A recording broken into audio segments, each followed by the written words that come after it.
All right, we turn now to the border. Our nation's border security remains a pivotal problem under the Biden administration. The president waited for months to finally put pen to paper on another executive order, but 46% of American voters recently surveyed in a Monmouth University poll say that Biden's executive order is not tough enough on illegal immigration. And that's because the new data reveals that there are hundreds of bad actors on the terrorist watch list currently on American soil. Certainly a dangerous time. Joining me now to discuss is former senior advisor at DHS Under Secretary Mayorkas and Republican congressional candidate from Maryland, Bernie Flowers. Also with us is former FBI agent of the Joint Terrorism Task Force and author of A Cop's Son, One G-Man's Fight Against Jihad, Global Fraud, and the Cartels, Ken Strange. Thank you so much. Bernie, I want to start with you because this broke this last week. ICE made 8 arrests, suspected ties to ISIS-K.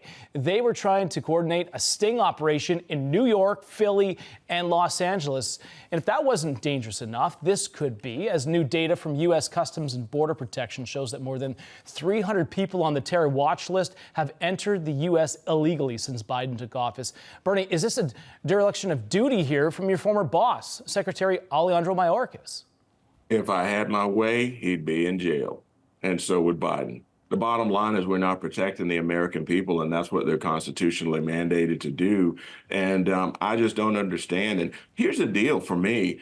Biden is running for office, and most of the American people, as you stated before, John, they think that our immigration system's out of control and the border needs to be shut down. If he knows that, and he knows the American people want the border shut down and they want this thing brought under heel, why is he allowing all this to happen? It makes no sense to me. And it sounds like he doesn't want to get elected, but that's crazy to me. The bottom line is my concern is the American people. And I think that Secretary Mayorkas and Mr. Biden and their minions are doing a bad job for America.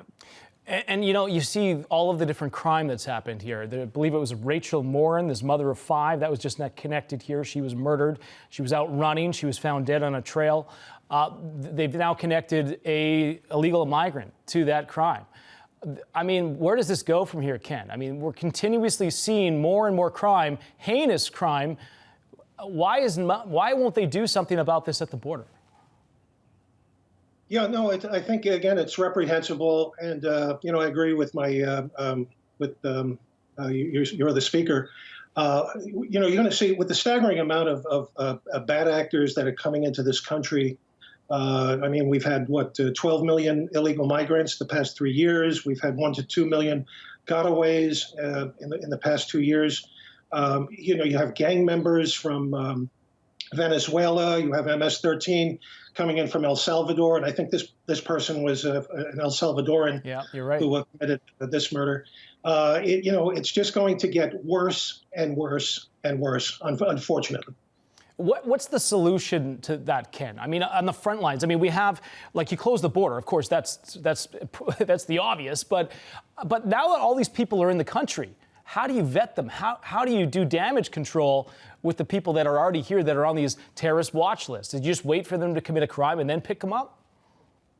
I mean, it's sad to say that might be it because now there's so many people here, and you know, the intelligence agencies, the JTTFs. I mean, they are stretched to the limit. So they're doing the best they can.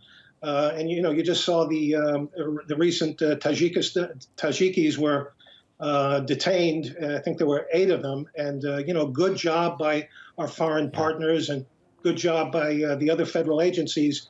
But, you know, to be honest with you, I really think it's more a matter of, you know, of when and not if. And Bernie, we got 10 seconds, but I mean, if you make it real short, I just want to give you last word since you're here, and I would like your opinion on this. But is it going to take something catastrophic, like a terrorist attack in, say, a big city, for them to finally take this thing seriously?